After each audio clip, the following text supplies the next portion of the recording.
Just gone 7 minutes past 7 this Monday morning. We're coming to the end of the month of August. The month of Safar commences already. Last night the moon was sighted. The night precedes the day. Today is the 1st of Safar. It's the beginning of the second month of the Hijri calendar, the year 1444. Now, in the pre-Islamic era, the month Safar was kind of synonymous with many superstitions. And you listen to some of the superstitious beliefs that were held in those days, and you'd laugh. You say, how could they even believe in such things? But from time to time, you hear even today about people who have some really weird superstitious beliefs. I don't know, if you break a mirror, then 7 years of bad luck, and if you drop a glass, then this, and if you spill milk, and then 7 days of this, and I don't know if it still exists. And that's why we're asking the question. And not because that there's any merit in these superstitions, but just to try and ascertain, do people still, believe in these things? Do people still believe in these things? And to what extent? Because this is supposed to be the more enlightened age, scientifically and also from a religious perspective. People have much more access to religious knowledge now, for example, in our country than maybe they had 50 or 60 years ago. There ought to be less of the Lal Kitab stuff, as it's called. Lal Kitab meaning the kind of things that people used to believe in that had no basis. It became known as the Lal Kitab, the Red Book, meaning they were pulling it out from there. It has got no substantiation, no basis in the deen. Do people still have these kind of suspicions? I don't know. And so I'm asking. You can WhatsApp us on 072 786 1548. That's 072 786 1548. Or you can email smr@radioislam.co.za. Do you know of people who still hold suspicions, and what kind of suspicions, or superstitions rather, not suspicions? And we are going to be a little bit late in the programming lineup for this morning, unpacking this issue about the Islamic perspective in this regard, and what kind of superstitions were held by people in regards to the month of Safar during the pre-Islamic era. Right, so I look forward to your feedback. We will read it out on the WhatsApp. You can send it to us on Facebook and Twitter as well.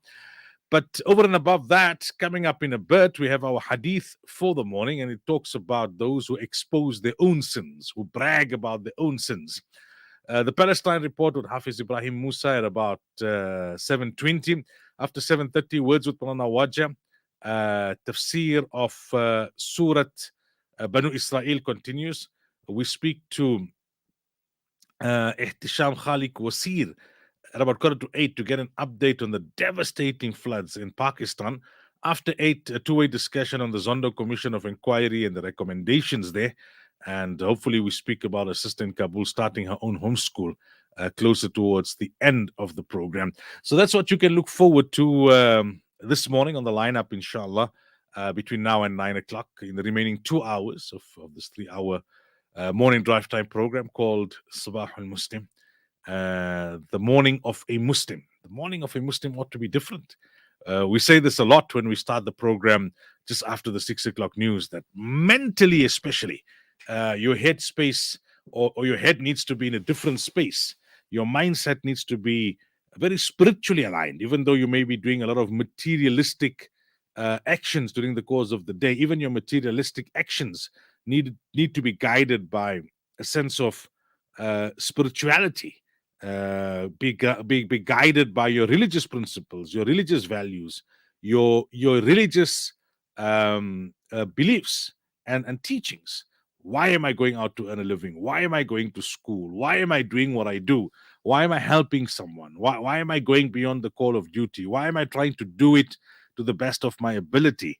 All of that needs to be checked. And, from how you wind down in the evening, to how you start up in the morning, to what you read, to how you make dua to Allah Tabaraka wa Ta'ala, to how you get yourself spiritually psyched up. All of that, it's so important. Every morning, and more so on a Monday morning, because it's the first morning of the business week, and you look forward to whatever lies ahead. We make dua to Allah Tabaraka wa Ta'ala, like I said, to grant us barakah, not only during this day and during this week, but what remains of this month, a couple of days, and then it's officially on Thursday, Spring Day. We're having some lovely warm weather from Friday. By around Wednesday, it's going to cool down again. So I think we went into the high 20s with our maximum. It'll drop to the late teens, but you'll see this fluctuation, like you always say, for the month of September. It's like winter's not there at its full intensity, but it's not gone yet, and you haven't really embraced summer, and the rains will start to come, and then after that, we'll see what happens as it progresses. They're expecting a heavier than usual season of rainfall, like we had last year. May Allah tabaraka wa ta'ala make it beneficial rain, inshallah. Coming up now to 13 minutes past 6, rather past 7, time for this morning's hadith. Hadith discussions on Sabahul Muslim with Mulana Sulaimaan Ravat.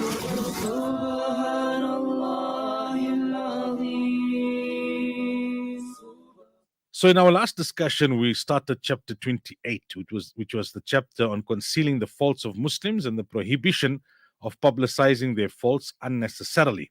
And we discussed one hadith, and that is where Abu Hurairah radiallahu anh mentions that Nabi sallallahu alaihi wasallam said, no person conceals the fault of another in this world without Allah concealing his faults on the day of Qiyamah. So that talks to us about the importance of concealing the faults of others. But it's also important to conceal your own faults. So the hadith of Abu Hurairah radiallahu anh قال سمعت رسول الله صلى الله عليه وسلم يقول كل أمة معافى إلا المجاهرين وإن من المجاهرة أن يعمل الرجل بالليل عملا ثم يصبح وقد ستره الله عليه فيقول يا فلان عملت البارحة كذا وكذا وقد بات يستره ربه ويصبح يكشف ستر الله عليه وستر الله عنه متفق عليه. Abu Hurairah radiallahu anh narrates, I heard the Messenger of Allah sallallahu alayhi wasallam saying, all of my ummah will be forgiven except those who publicize their sins. An example of publicizing sins is that a person commits a sin at night while Allah tabaraka wa ta'ala had concealed it, but when the next morning he goes around saying to people, I committed such and such action last night. He spent the night where Allah had concealed his sin, but the next morning he removes the veil which Allah had placed. A believer should try and abstain from sin. And if you slip, the first thing is you need to make tawbah. That's what a believer ideally does. By exposing your own sins, it's showing disrespect and contempt towards Allah, towards Nabi sallallahu alaihi wasallam, towards the believers, towards Islam as a whole. Because Allah has a system whereby Allah conceals the faults of people. And the person who boasts about his own wrongdoings, he's got a lack of shame and dignity. And on top of all of that, he loses the bounty of having his sin concealed by Allah tabaraka wa ta'ala, because he's now exposing his sin. And if he exposes in this world, then he loses the bounty of his sins being concealed in the year after as well. It makes it much more difficult for your sin to be forgiven if you boast about your sin. Therefore, don't boast about your sin. The ulama always tell us, you've done something wrong, even if you're so weak and you know you're going to do it wrong again, keep it between you and Allah. Don't, be so happy over what you did that you can't wait to tell people the next morning. Or if you did in the day, you can't wait to tell people that this is what I did. May Allah tabaraka wa ta'ala grant us the understanding. This is Sabahul.